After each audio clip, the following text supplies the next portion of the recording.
Buletin Didik 19 Ogos bersama saya Syafri Izon Wahab. Assalamualaikum dan salam sejahtera. Merupakan satu manifesto usaha-sama Kementerian Pendidikan KPM dan Shell. Modul co-curriculum pembelajaran kendiri dilancarkan semalam. Modul ini berfokus kepada penerapan aspek keselamatan jalan raya kepada anak-anak dan juga penerokan ilmu sains. Majlis pelancaran modul co-curriculum pembelajaran kendiri disempurnakan Menteri Kanan Pendidikan Datuk Dr. Razi Jidin. Modul ini turut memberi penekanan kepada bakat dan potensi murid di sekolah selain penerapan minat murid dalam bidang sains melalui modul Shell and Explorers. Seiring dengan pelaksanaan konsep Sekolahku Sejahtera, program ini akan diletakkan sebagai inisiatif di bawah flagship Terokai Sains, Teknologi dan Inovasi STI dan juga Sebakat dan Selamat. Pendekatan yang dilaksanakan ini adalah satu usaha bagi menggalakkan lebih ramai murid mendapat pendedahan dan memupuk rasa cintakan ilmu khususnya dalam bidang sains. Selain itu, kesedaran terhadap keselamatan jalan raya juga didedahkan kepada murid daripada peringkat awal persekolahan. Melalui perkongsian di hantaran Facebook, Datuk Dr. Razi sangat mengalu-alukan penglibatan badan korporat dan pihak swasta untuk mengadakan kerjasama strategik bersama KPM bagi menyemarakkan lagi pendidikan bidang STEM. Majlis turut dihadiri Menteri Pengangkutan Sarawak Datuk Seri Lee Kim Shin, Ketua Setiausaha KPM serta rakan-rakan strategik KPM. Pelancaran portal aduan buli oleh KPM semalam bagai membuka lembaran baru. Mangsa buli tidak perlu risau lagi untuk membuat aduan berkenaan kejadian buli ataupun siapa pembuli mereka. Mereka juga boleh menyampaikan maklumat yang dianggap sulit tanpa perlu bimbang diketahui oleh rakan atau guru. Rata-rata ibu bapa dan pelajar yang ditemui menyambut baik inisiatif terbaru dari pihak kerajaan itu. Menurut mereka, portal aduan buli mampu menjadi satu saluran yang baik untuk menyelesaikan kes buli yang semakin kerap berlaku di sekolah. Masalah ni sebenarnya memang berlaku. Memang masalah ni kena ada satu ruang ataupun satu tempat yang mana ibu bapa boleh mengadu. Dan aduan ini dianggapkan serius. Jadi tindakan susulan boleh diambil sama ada di peringkat sekolah ataupun di peringkat Jabatan Pendidikan. Ada juga yang berpendapat dengan kehadiran portal tersebut ia mampu meningkatkan keyakinan ibu bapa berkaitan keselamatan anak-anak di sekolah. Bila ada portal macam ni, saya lebih rasa yakin untuk hantar anak ke sekolah lah. Jadi kita tak bimbang lah kan, seandainya jadi apa-apa dekat anak kita tu. Jadi kita boleh terus direct ke pihak atasan macam tu lah kan. Lepas tu mungkin boleh mengurangkanlah risiko untuk anak-anak dibuli ni. Lebih lebih dikurangkan. Saya harap dia lebih efektif dan berkesan. Mana bila kita buat laporan, dia punya respon cepat dan terus boleh berhubung pada sekolah dan guru kelas tu sendirilah. Sebab sebelum ni saya ada pengalaman berhubung dengan jabatan kerajaan melalui email kan. Dia akan respon terlalu lambat, mungkin 2-3 hari bekerja baru dapat respon. Tapi kalau kes buli ni kita dapat selesaikan dengan cara ini, saya rasa dapat mengurangkan lagi lah kes buli yang ada kat sekolah. Bagi pelajar pula, dengan portal tersebut, mereka mempunyai satu medium untuk meluah atau menyampaikan maklumat berkenaan kes buli selain dapat menjamin keselamatan mereka ketika berada di sekolah. Saya rasa bagus lah sebab bagi murid ada rasakan meluah perasaan kan. Sebab dia kadang-kadang takut tau kita nak luahkan kat siapa-siapa kan. Kementerian Pendidikan Malaysia KPM telah melancarkan portal aduan buli semalam bagi membolehkan ibu bapa dan murid yang menjadi mangsa buli membuat laporan secara terus kepada kementerian. Menerusi portal itu, mereka boleh membuat laporan kes buli dalam bentuk email, panggilan telefon atau sistem pelaporan sedia ada di KPM. Harapan dua beradik untuk kembali ke sekolah bakal tercapai selepas dokumen pengenalan diri yang diperlukan untuk proses kemasukan ke sekolah itu selesai. Ila Willy dan adiknya Ivy Willy terpaksa diarahkan berhenti sekolah lebih setahun lalu selepas dokumen pengenalan diri yang mengesahkan kewarganegaraan mereka tiada, sekaligus status kewarganegaraan mereka tidak diiktiraf. Menerusi usaha oleh Badan Bukan Kerajaan NGO Pertubuhan Pembangunan Insan Sarawak PPIS, kedua-dua beradik itu dijangka dapat meneruskan sesi persekolahan mereka minggu hadapan selepas semua urusan mengenai dokumen pengenalan diri mereka selesai. Ketika ini mereka terpaksa belajar secara persekolahan di rumah dengan seorang pesara guru bagi membolehkan keduanya tidak ketinggalan dari segi pembelajaran yang boleh diperolehi di sekolah. Ila yang berusia 17 tahun bakal menghadapi peperiksaan sijil pelajaran Malaysia SPM Februari tahun depan. Manakala adiknya Ivy, 14 tahun, kini berada di tingkatan 2, memberitahu mereka berasa teruja dan bersyukur kerana mendapat dokumen berkenaan sekaligus membolehkan mereka meneruskan pelajaran masing-masing. Happy lah sebab boleh kembali sekolah balik. Lepas tu jumpa kawan lama apa semua ya. Untuk berapa lama kita diarahkan nanti maksudnya tak dapat pergi sekolah lah, berapa lama lah?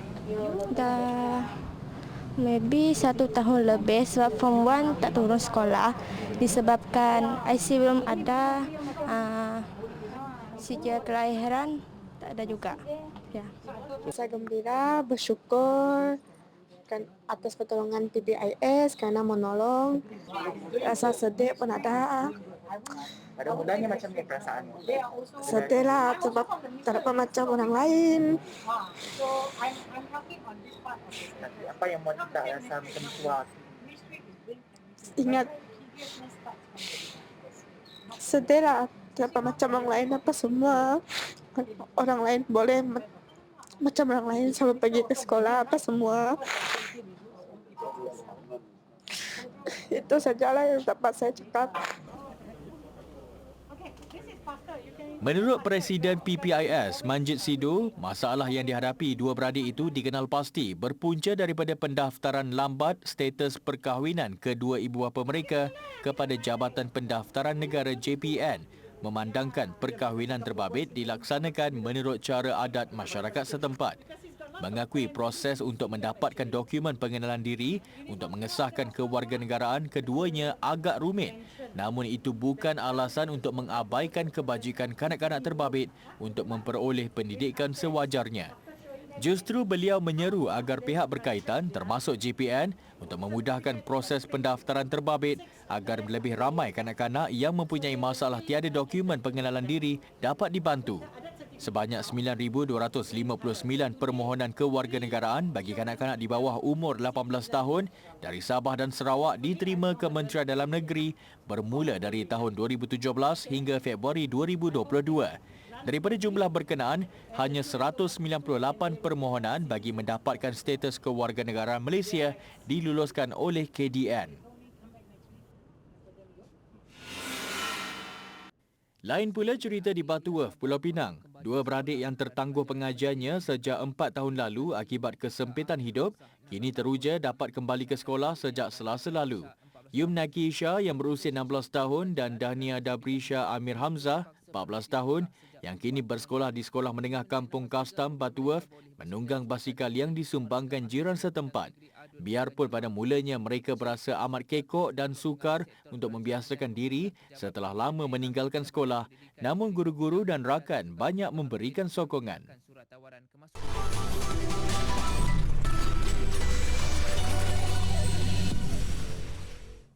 Keputusan Sijil Tinggi Persekolah Malaysia STPM yang diumum semalam menyaksikan pelbagai cerita gembira dikongsi bersama. Bagi Nur Raidah Majid, gagal mencapai keputusan cemerlang dalam peperiksaan Sijil Pelajaran Malaysia SPM 2 tahun lalu mencetus semangat kepadanya berusaha lebih gigih. Dan hasilnya, dia berjaya mencapai keputusan purata nilai grade kumulatif PNGK 4.0 dalam STPM 2021. Menurut pelajar Sekolah Menengah Kebangsaan SMK Seri Tanjung, Melaka itu, dia turut bangga apabila dapat membawa kedua-dua ibu bapanya naik ke atas pentas apabila namanya diumumkan antara pelajar cemerlang di Melaka dalam peperiksaan itu. Sepanjang saya mengambil peperiksaan besar di Malaysia seperti Sijil Pelajaran Malaysia PT3, saya tidak pernah dapat pencapaian yang sebaik ini. Alhamdulillah, dengan sumber inspirasi, saya merasa bersyukur sebab dapat bawa mak dan ayah saya naik pentas. Saya tak pernah. Saya tahu dia orang pun kecewa dengan SPM saya. Sebab itulah saya rasa ini balasan untuk segala pengorbanan masa, tenaga, duit mak bapak saya. Dan hadiah for flat ni saya hadiahkan untuk mereka berdua. Nur Raidah, 20 tahun, antara 33 calon STPM 2021 di Melaka yang memperoleh keputusan PNGK 4.0. Keputusan diumumkan oleh Timbalan Pengarah Pendidikan Melaka, Rosni Leman di SMK Seri Tanjung, Tanjung Kling, Melaka. Calon dari SMK Pulau Sebang, Lim Ziling, 20 tahun, turut diumum sebagai pelajar terbaik Melaka dalam peperiksaan berkenaan. Anak seorang peniaga itu dipilih antara pelajar terbaik STPM 2021 bagi peringkat kebangsaan. Dia yang ditemui tidak menyangka mampu mencapai kejayaan cemerlang sehingga ke peringkat kebangsaan. Lepas saya habis punya kelas, saya akan ulang kaji apa yang cikgu pernah ajar hari ini. Dan pada waktu malam saya akan menonton televisyen dan lepas tu saya akan buat nota dan ulang kaji balik. 6 sehari. 6 jam sehari. Seorang lagi calon cemerlang, Muhammad Hilmi Haziq Yuzaimi, 20 tahun, dari Kolej Tingkatan 6 Tun Fatimah, Melaka, yang turut mendapat keputusan PNGK 4.0, mengakui pandemik COVID-19 menyukarkan proses pembelajarannya. Namun hasil bantuan guru dan ibu bapa, dia berjaya membuktikan usahanya tidak sia-sia. Saya nak banggakan ibu bapa saya dengan nenek saya sebab nenek saya pun pernah jaga saya. So saya nak bagi dia result yang terbaik lah. Dengan cikgu saya jugalah sebab cikgu saya banyak bantu saya. Macam mana berjaya? Macam mana belajar dulu? Macam PKP tu, tahu? Masa PKP saya memang rasa malas lah, tapi sebab ada cikgu, saya belajar ikut cikgu lah. Apa saja latihan cikgu bagi saya buat. So lepas tu saya nak result, tingkatkan result. Saya buat latihan sendiri. Seorang murid tahun 3 Sekolah Kebangsaan Felkra Nasaruddin teruja apabila dapat mendengar namanya sendiri dipanggil buat kali pertama. Muhammad Aish Hakimi tidak dapat mendengar sejak lahir selain turut mengalami masalah pertuturan kerana masalah telinganya itu. Menurut ibunya, Roslina Othman, anaknya itu mula dikesan mempunyai masalah pendengaran ketika berumur 2 tahun.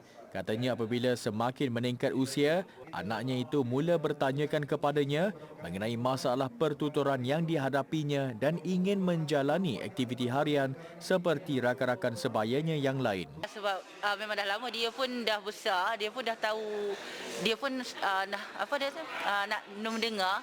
Dia pun tengok orang lain, dia pernah tanya kenapa dia tak bercakap macam orang lain. Lepas tu dia tanya kami pun cakap sebab tak dengar. Jadi dia bila dia tengok, bila dia rasa macam tu, dia minta, dia tanya, dan kami kata nanti dulu sebab nak mohon lah, minta bantuan kan. Tapi alhamdulillah lah dapat sumbangan. Tambahnya, pada usia 6 tahun, Muhammad Aish mendapat pendidikan awal di Pusat Pemulihan Dalam Komuniti dekat Bota sebelum meneruskan pembelajaran di SK Felkra Nasaruddin di kelas pendidikan khas. Jelasnya lagi, di dalam kelas, anaknya itu mengikuti pembelajaran seperti biasa, namun perlu menggunakan bahasa isyarat dan dibimbing oleh guru pendidikan khas. Bertempat di Pejabat Pendidikan Daerah Perak Tengah, Muhammad Aish menerima alat pendengaran yang berharga RM7,000 hasil sumbangan Parlimen Parit. Turut menerima bantuan wang tunai dan juga sebuah kerusi roda ialah 3 lagi murid berkeperluan khas.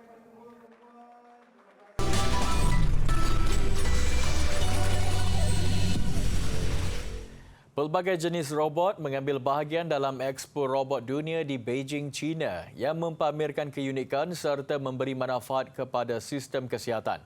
Antara yang mencuri perhatian adalah robot yang mampu menjalankan ujian saringan PCR dan robot yang mampu bertahan dengan suhu mencecah 1000 darjah Celsius untuk membantu bomba ketika kebakaran. Pada hari pembukaan Expo, pengunjung dihiburkan dengan persembahan oleh 100 robot anjing. Tahun ini, 130 syarikat terlibat mempamerkan lebih 500 produk robotik. Salah satunya robot humanoid menyerupai Albert Einstein yang boleh berinteraksi dengan pengunjung. Robot sukan musim sejuk yang dibangunkan oleh Shanghai Jiaotong University turut menarik perhatian susulan tamasya sukan Olimpik musim sejuk awal tahun ini. Robot ini boleh menjadi rakan latihan atlet dan membantu kerja manusia dalam persekitaran sukar yang dilitupi ais dan salji. Awal tahun ini, satu pembedahan berjaya dilakukan dari jauh oleh doktor menggunakan robot pembedahan Tuomai dengan teknologi 5G. Ia dilancarkan oleh syarikat Medbot bertujuan memudahkan tugas doktor dan pesakit. Setakat ini, robot terbabit telah berjaya melakukan 300 pembedahan di China. Selain itu, robot pelayan semakin banyak digunakan di restoran di sekitar Beijing, Shanghai dan Guangzhou. Robot ini juga berjaya mengurangkan kos buruh manusia. Turut dipamerkan robot yang dapat membantu anggota bomba memadam kebakaran. Robot ini dapat bertahan pada suhu mencecah 1000 darjah Celsius, ciri yang dapat membolehkan ia pergi ke lokasi kebakaran dan menyelamatkan nyawa anggota bomba. Expo yang berlangsung hingga Ahad ini adalah sebahagian daripada persidangan robot dunia yang diadakan setiap tahun di Beijing. Kajian Saintis Natural History Museum dan College Imperial London mendapati lebah antara serangga yang semakin tertekan akibat perubahan iklim.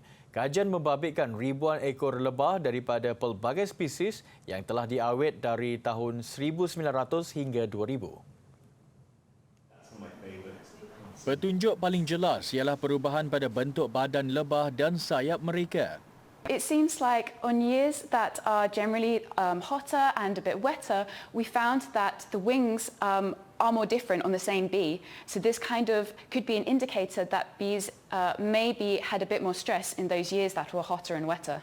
Kajian itu mendapati lebah semakin tertekan pada separuh terakhir kurun ke-20 serta pada dekad ini. Mereka juga tidak menolak kemungkinan faktor lain turut menjadi penyebab kepada perubahan itu. Apapun, keadaan diramal menjadi semakin buruk berikutan cuaca panas ketika ini. Lebah penting dalam ekosistem manusia kerana peranannya dalam proses pendemungaan. Menurut Pertubuhan Makanan dan Pertanian, FAO, bangsa-bangsa bersatu, sepertiga daripada keluaran makanan dunia bergantung kepada lebah. Sedangkan pada masa sama, jumlah lebah dicatatkan semakin menurun sejak lebih sedekad lalu.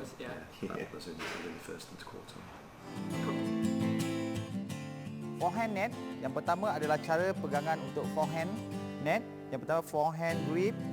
Okey, kedudukan kaki adalah kaki kanan di hadapan dan raket di atas. Tersentuh tolak saja untuk lepaskan shuttle ke bahagian sebelah court.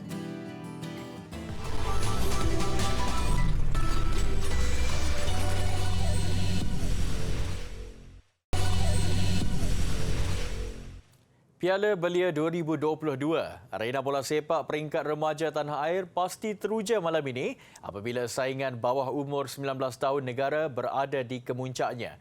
Gelaran juara akan ditentukan menerusi perlawanan akhir pertama di Stadium UiTM Shah Alam menemukan Selangor FC dan Seri Pahang. Dibimbing Muhammad Firdaus Aziz, skuad pembangunan The Red Giants yang menjadi tuan rumah perlawanan pertama malam ini membawa reputasi juara saingan kumpulan B selain berbekal 9 kemenangan, 2 seri dan kalah sekali. Seri Pahang pula memiliki rekod memukau kempen kali ini dengan tidak pernah tewas semasa menjuarai kumpulan C, hasil 5 kemenangan dan 5 seri. Anak buah Bahazenan Osman itu terus unggul mencatat kemenangan di semua aksi timbal balik suku dan separuh akhir. Sepak mula perlawanan pertama dijadual jam 8.45 malam ini sebelum kedua-duanya berentap di Stadium Majlis Pembandaran Temerloh Jumaat depan. Bola sepak Liga Super. Kombinasi Ketua Jurulatih Datuk Dollah Saleh dan Pengarah Kejurulatihan Fandi Ahmad nyata memberi impak besar kepada peningkatan Seri Pahang FC. Seri Pahang kini melonjak dalam kelompok 5 pasukan teratas selepas menewaskan Penang FC 3-2. Bertandang ke Stadium Bandaraya, Seri Pahang mendahului Penang FC menerusi Steven Rodriguez seminit sebelum babak pertama berakhir. Tuan rumah menyamakan kedudukan 1-1 menerusi sepakan penalti Rafael Vitor pada minit ke-65. Bagaimanapun kegembiraan Penang FC tidak lama. Seri Pahang kembali di depan 9 minit kemudian juga hasil jaringan Rodriguez. pelawat mengukuhkan kedudukan 3-1 menerusi jaringan David Rowley pada minit ke-80. Usaha Penang untuk bangkit pada penghujung perlawanan tidak kesampaian, cuma mampu merapatkan kedudukan 2-3 menerusi Lucas Silva 5 minit sebelum whistle penamat. Sementara itu, hasrat Negeri Sembilan FC meneruskan tekanan ke atas dua pasukan tangga teratas JDT dan Sabah FC tidak terlaksana apabila tewas kepada Kuala Lumpur FC di Stadium Bola Sepak Kuala Lumpur Ceras. Saling berbalas serangan, Tuah lebih berpihak Kuala Lumpur apabila membuka jaringan menerusi Paula Jose pada minit-minit akhir babak pertama. Jaringan 1-0 kekal sehingga whistle penamat menyaksikan Negeri Sembilan terlepas peluang menyamai 35 mata yang diraih pasukan tangga kedua Sabah FC. KL City pula naik ke tangga ke-6 memintas Kedah Darul Aman. Tarikan terbaru di Dubai, Perpustakaan Mohammed bin Rashid yang dibuka Jun lalu mengakhiri buletin didik. Reka bentuk perpustakaan setinggi 7 tingkat yang diilhamkan daripada Rehal Al-Quran ini disahkan sebagai perpustakaan terbesar di Asia Barat dan Afrika Utara. Saya Syafri Izan Wahab, salam hormat, jumpa lagi. Assalamualaikum.